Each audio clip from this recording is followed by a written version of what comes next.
Okay, good afternoon. Welcome to the Trade, Travel, and Tourism Committee. I'm Joe Buscaino, Chair. I'm joined by Mike Bonnet. Today is Tuesday, February 6th. We have 5 agenda items before you today. And we do have, let's see, looks like Herman has cards on all items. So, Herman, please come forward. Last call for Herman. Going once, going twice. Okay. He's forfeited his time. And all the others are general public comments, correct? Yes, sir. Okay. So let's take general public comment, and then we'll close general public comment. If I can bring up Grecia Villanueva, please come forward. Followed by Morena Enriquez and Miguel Waragi. Jaurigi. I like that. Jaurigi. Buscaino. Jaurigi. Okay, Gracia? This is easier. Yes. Okay, welcome. Well, Who wants to go first? me. Yeah. Morena? Mhm. Okay. Go Okay. ahead. Good afternoon. My name is Morena Enriquez. I have worked in airline catering industry for 7 years. I have been a member of Unite Here Local 11 since 2015. When my coworkers and I fought to get the union at our workplace. I would like to thank the city of LA for expanding the living wage policy to include airline catering workers. This is a great win for our industry and for the airport, and will result in significant improvement into the standard of living of thousands of workers at LAX. We want to thank you for your support and express our gratitude to the City Councils for working with us to address some of the persistent industry issue here at LAX. But however, there continues to be a big problem with workers catering American Eagle, regional flights working in a metal shipping container on the tarmac in difficult and unsafe Thank you. conditions. Thank you so much. All right. Good afternoon. My name is Grecia Villanueva. I've been working at LSG Sky Chef as a driver. Put the mic closer to your mouth. Sorry. Okay. There you go. That's better. Okay. So good afternoon. My name is Grecia Villanueva. Please restart our time, please. Sure. All right. Good afternoon. My name is Grecia Villanueva. I've been working as a driver at LSG Sky Chef over 2 years. I am here today to tell you about our working conditions that I and fellow coworkers experienced while carrying regional flights at American Eagle. We assemble carts inside of a metal shipping container that sits in the middle of the tarmac. During the summer, the temperatures get really hot and it heats up like an oven. There is no air conditioning, no adequate ventilation, and the workers spend 6 to 10 hours inside of there. We also have no shade, resting areas or to cool down. We reported this to Cal OSHA, and they've have cited the company regarding heat illness prevention. We also have a big problem because the restrooms are not nearby. We have to cross the tarmac in order to use the restrooms.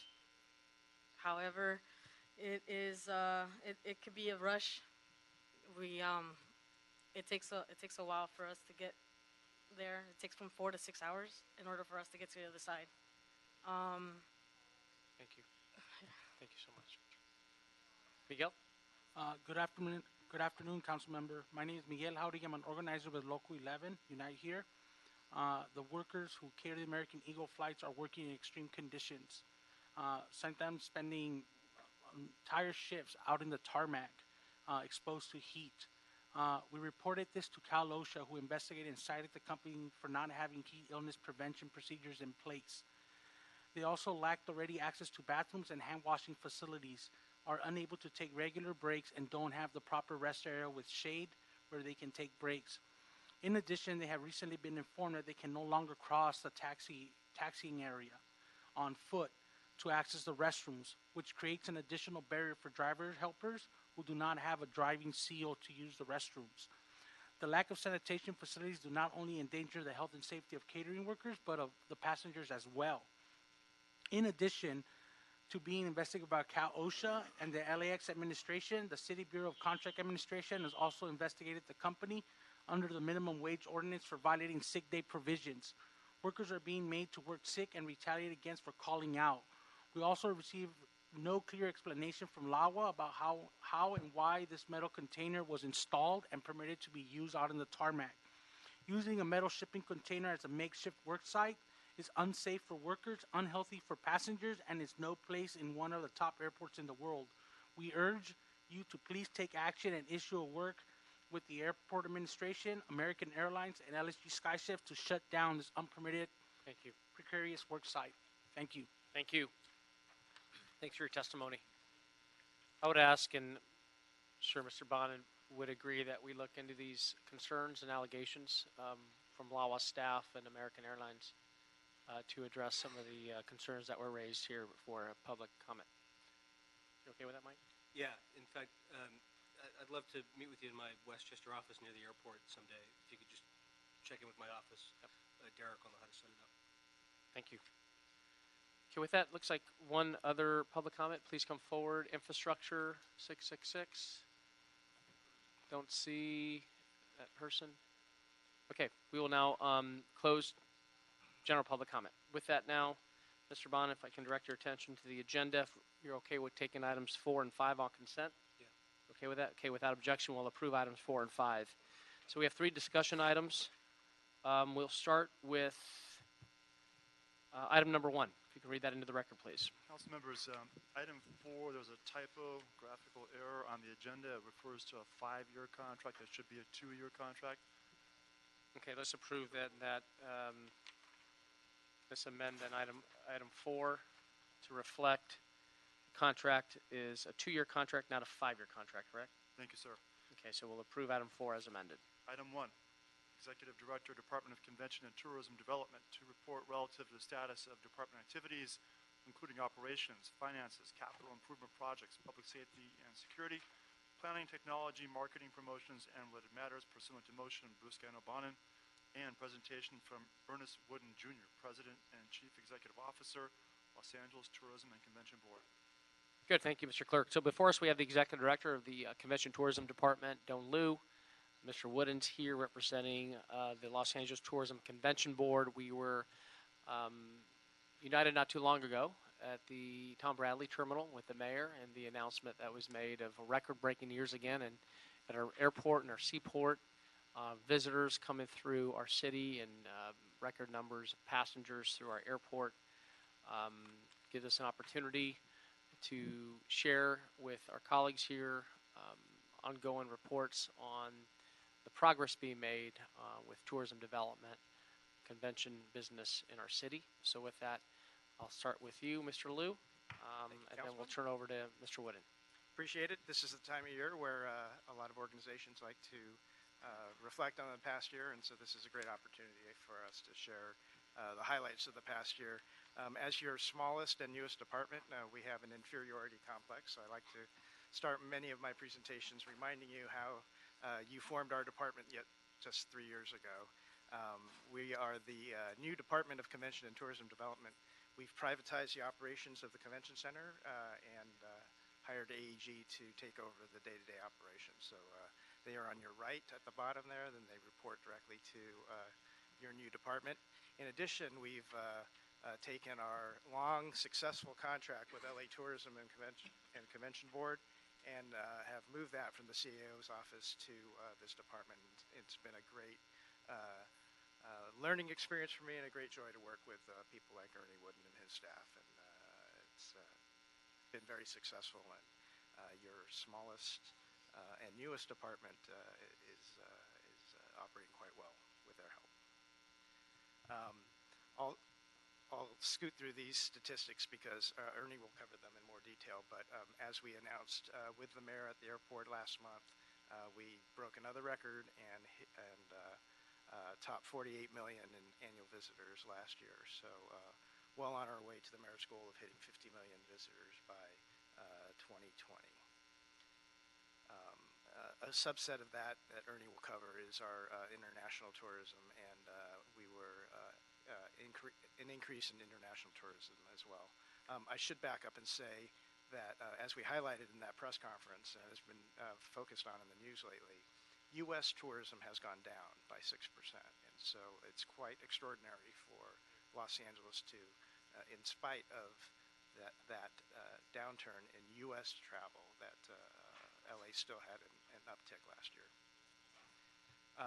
Really, what you need to evaluate our department and the work that we do with Ernie's group is the TOT that we contribute to the city, and we're pleased to announce that last year we're close to $283 million in TOT to the general fund, and a steady increase of 14.3% from last year.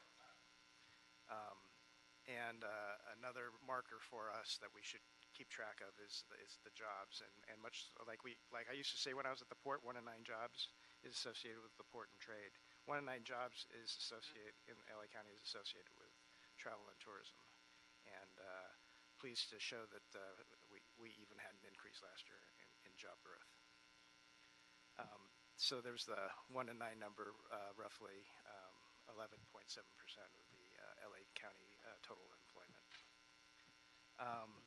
Some of the measurements that the industry uses, and I think Ernie will get into more detail on some of this, but our average occupancy is still over 80%, down slightly, but that can be explained by the large growth. In the bottom left-hand corner, you see the growth in number of rooms. So even though we had a large uptick in the number of hotel rooms, new development throughout the city, we still were able to manage over 80% occupancy, which is considered in the industry to be very, very high. I think the national average is somewhere in the 60s or 70s in that range.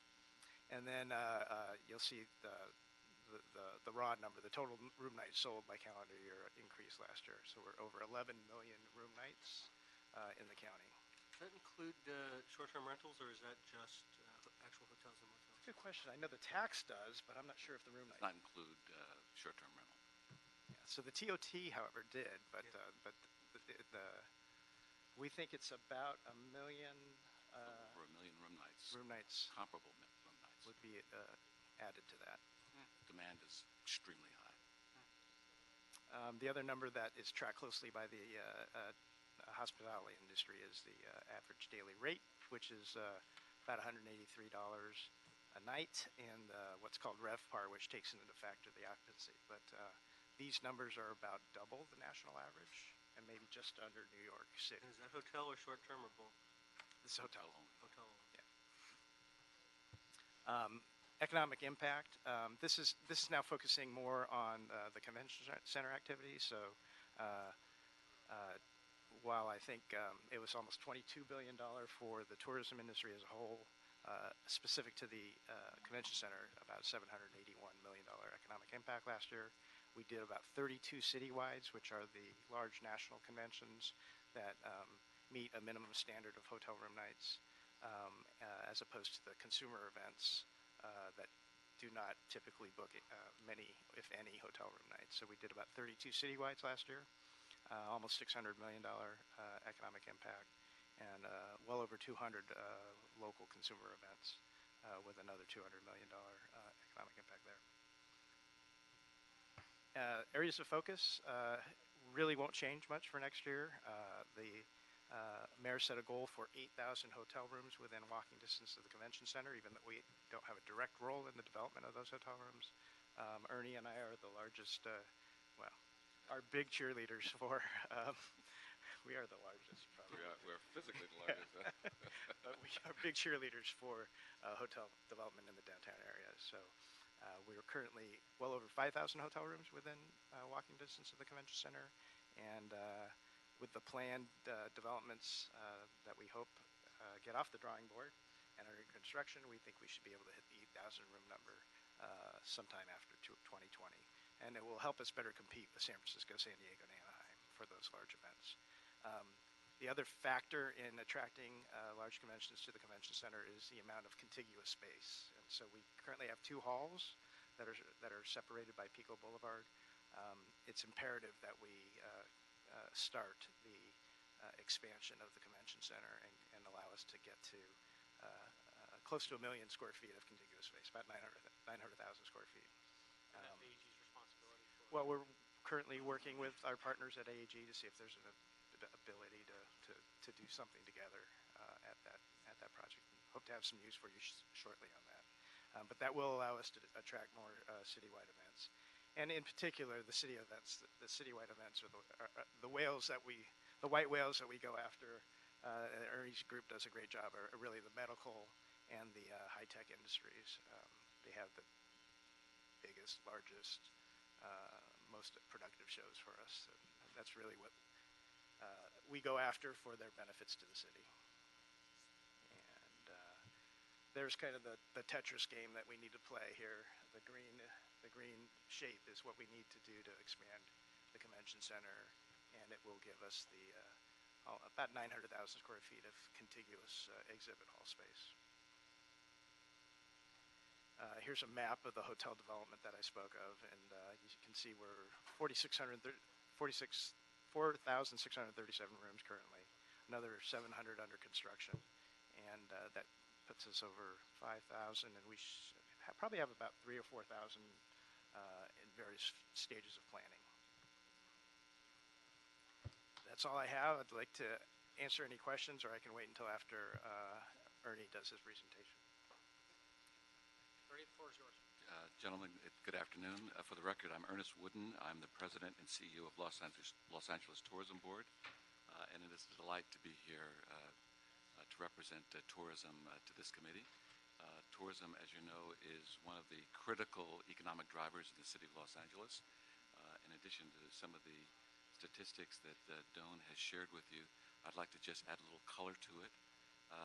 Given the size of our industry, we now produce more than $22 billion a year in direct spend at our hotels and our restaurants, our taxi cabs, IT, legal, those kinds of things throughout our city. That number, I'm told by people that study these kind of things, to really fully appreciate the economic impact of it, has got to be multiplied by an econometric factor of almost 1.5. So it's somewhere around $34 billion business. It's interesting, a business as big as this is generally not recognized by the citizens of the city as being a major driver of activity, but indeed it is. It's easy to see entertainment and theater and those kind of things, but the tourism business ranks way up there. Councilman Busciano, you are very familiar with this because you attended back on January 11th with the mayor and other members of the city and LAX and other members of the tourism community.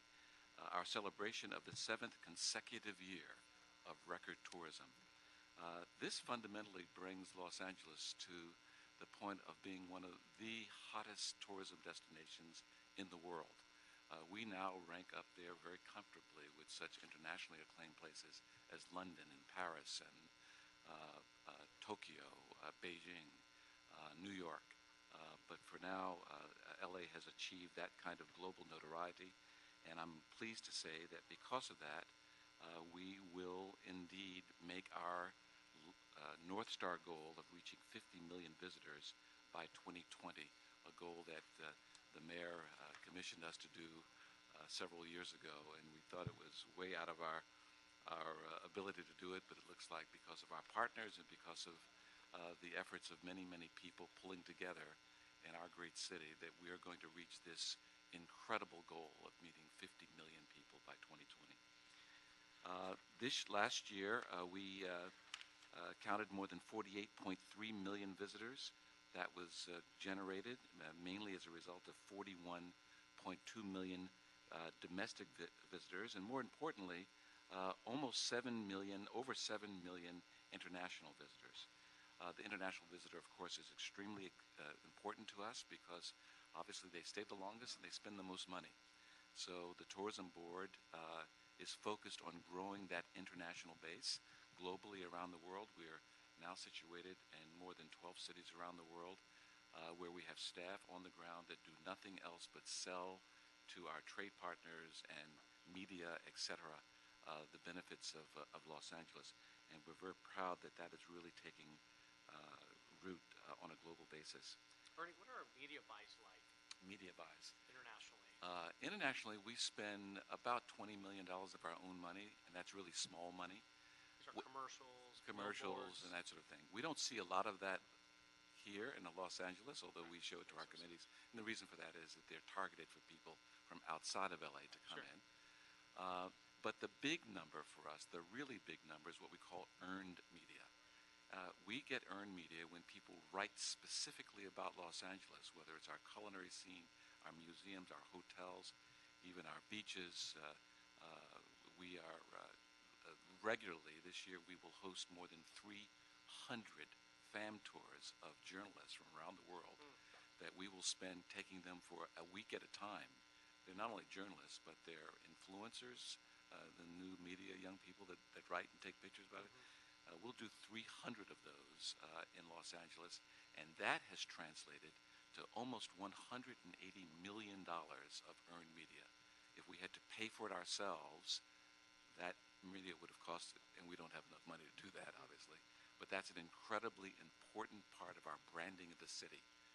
And that's why other things that we do where sometimes the actual direct cash flow is not as great as we'd like it to be, but the earned media that comes as a result of it is incredible.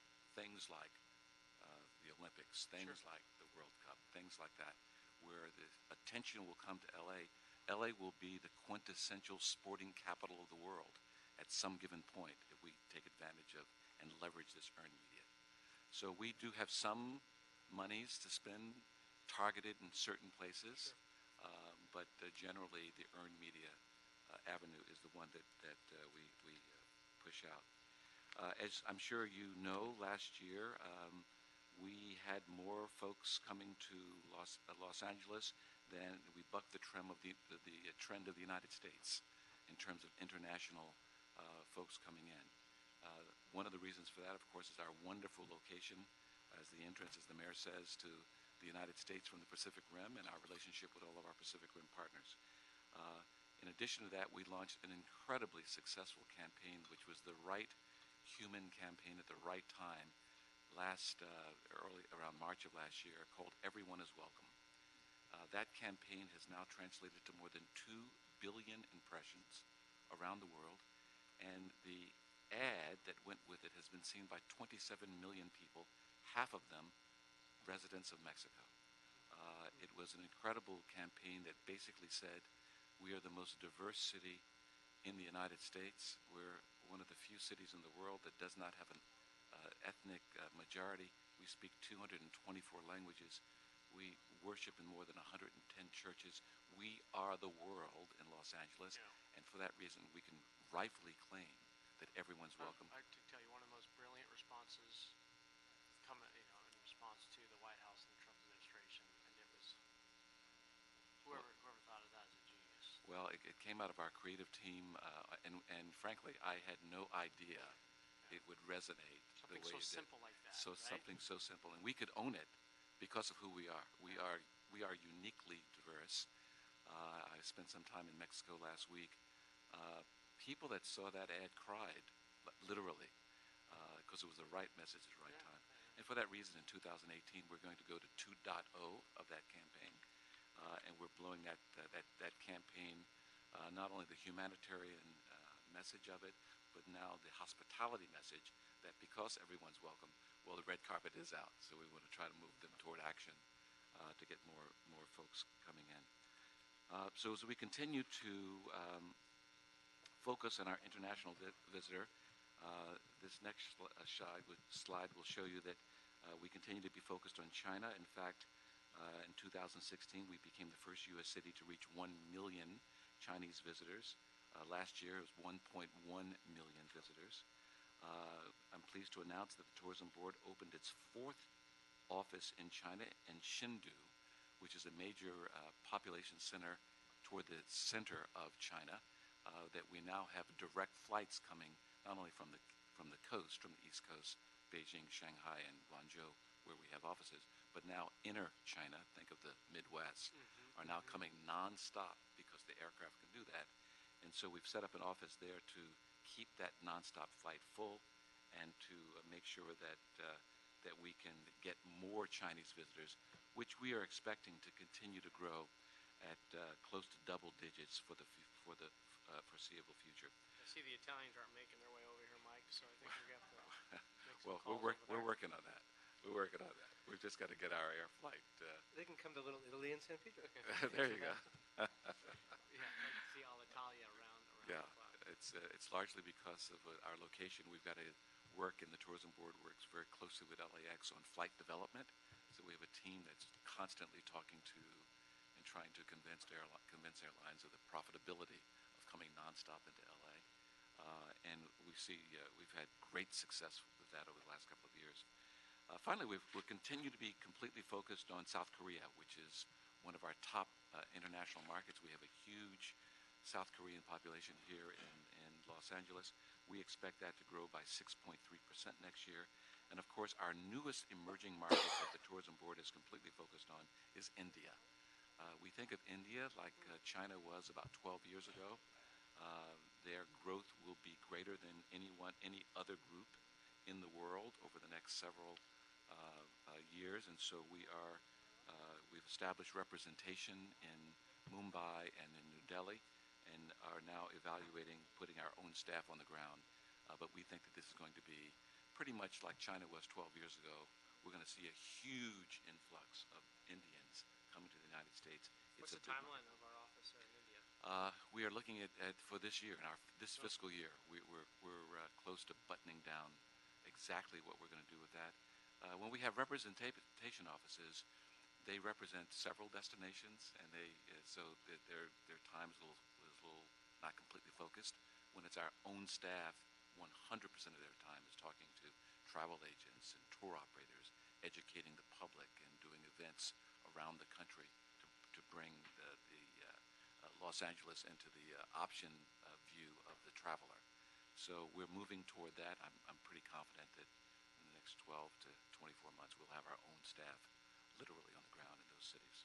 And we'll be doing trips. Hopefully we'll be able to get the mayor to come help us blow out our message, because whenever we get the mayor, we get all the newspapers, we get all the trade, and that's real octane to our message. So we'll be working on that kind of thing. Finally, it's a very exciting place, India. If you've never been there, you've got to see this. And finally, tourism continues to be a powerful driver. I mentioned almost $22 billion and $33 billion system-wide.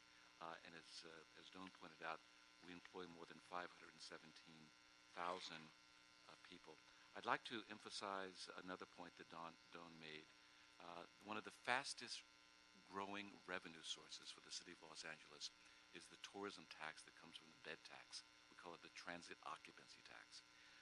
It is incredible. It's got a compound growth rate over the last 5 or 6 years of more than 12%, 12.5% exactly. And I remember speaking with the former mayor, and I said, if the city continues to invest in tourism, we believe that the tourism single-handedly could almost cure the budget deficit of the city.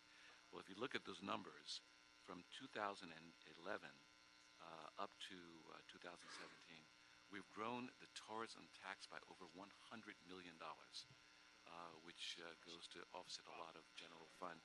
We're very proud of that, and we're very proud of the work that our partners in tourism, from our destinations to our hotels, our theaters and things like that, the investment, the museums, the investments these folks have made into the infrastructure of tourism has allowed these numbers to grow so exponentially.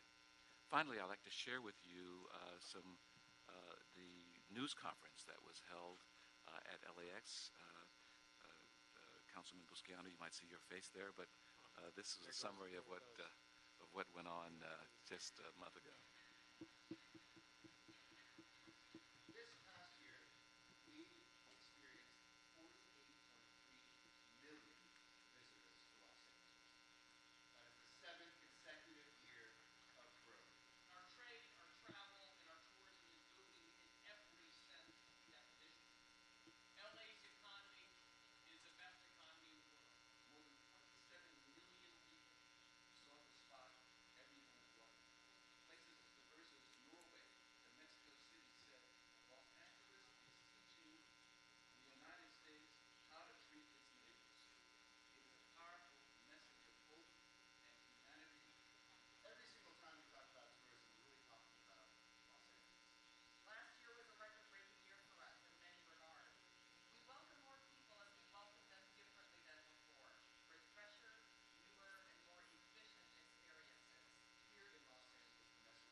questions, comments?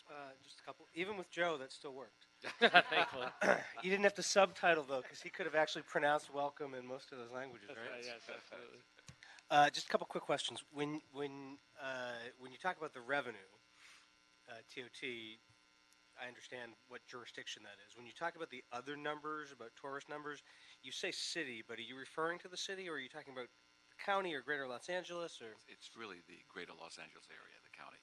So when we talk about the $30 million of economic impact, it's all of the folks that we employ in the city, and when they pay their landlords, when their landlords pay their, it kind of wakes around the entire county. Right, but it's limited to the county. It's not Orange No, and it's not Ventura Orange. County. On the numbers of the people who come here, which keep going up, and we're getting close to 50 million, do we have any sense of what percentage is for work reasons versus vacation? We do. We know exactly why they come. We have an entire department that tracks this stuff with third parties. About 80% of the 48 million people that came here last year were people coming for leisure. The balance of them came for some business-related issue. A small percentage of them came to our convention center, but many of them came to meet with the businesses that are here. And so leisure includes also people visiting friends and family. Sure. Is that a consistent number, or does it vary? It's a fairly consistent number. Consistent. It's about 80%. For leisure, and that is so high. It's not that in most cities. It's so high because of what our offerings are. Right. We've got wonderful leisure offerings from Universal to beaches and Hollywood and that sort of thing. So many cities have a different equation, but ours is very high, tilted toward the leisure traveler, and that's a very lucrative tilt. And how do we determine for the math you're using that someone is a visitor as opposed to just coming through the airport and then spending their time in Palm Springs or Santa Barbara? Yeah. So we use a third-party organization called Tourism Economics to do that. This is a group that does this for municipalities around the world, from Paris to London to New York to us to Dallas. It is a rather complex macroeconomical formula, but the way I think of it, in my simplistic way of thinking, there's a lot of funnels that come into a great big washing machine of facts. Everything from information from our hotel's occupancy to arrival lists for our when folks are coming from abroad and signing, where they're going to stay, where they're coming from. All of these funnels of information go into this big washing machine, and they're able to spit out using these economic, macroeconomic factors, what the visitation is for the location. We're very specific about the geography that we're interested in. Orange County, for example, does something very similar with this group, Tourism Economics, which is part of Beacon Economics. They do different. We want it just for LA County. So it's rather complex and above my accounting head, but the numbers are consistent across many, many cities and destinations. That's exactly the elementary school level that I needed. Yeah, That's very good. I just want to say, because I complained for years about seeing the Santa Monica Pier, I just want to thank you again. I said it when this was a council, when you did the video for the Venice Pier in there. Thank you. We're very sensitive because of your direction to all of that. And if I see something come across my desk with the wrong pier on it, we immediately know. I noticed that, Mike. I didn't see the Battleship Iowa on the video, just for the record. However, Patty, I know You had your face in it. So. that's true. That's a good balance. Thanks. You are. So I like to. You good, Mike? I just like to rate our performance in comparison to other cities around the country, and I know down you're working on getting be more competitive on the convention side. We have to up our room count and expand the footprint. I get that. Looks like we're inching our way towards that by 2020 or so, at least on the room count. Like to see the expansion of the additional square footage accelerated, and let us know how we can help in that effort. As for tourism, and how do we rate compared to other major cities in the country, and what are we doing right? What are we doing wrong? Challenges compared to other cities? First, I can tell you that we rank very high in most measurable ways. Doesn't mean that we're not without opportunity. when you look at the hotels, hotels are very important to us because our TOT tax is completely related to their activity. If we look at the growth of hotel occupancy and average rate, we probably rank in terms of annual growth somewhere of the top 25 markets in the United States, about 5th, 6th, or 7th every month. We're in that sort of range there, which is pretty good. So we got New York, San Francisco, Yes, that's the top 25 Chicago. markets in the United States. San Francisco, Houston, Dallas, Charlotte's in that number. So we rank, we're not number one, but we're ranking number 5, 6, 7, and we do that consistently. In terms of occupancy by itself, we're way up at the top.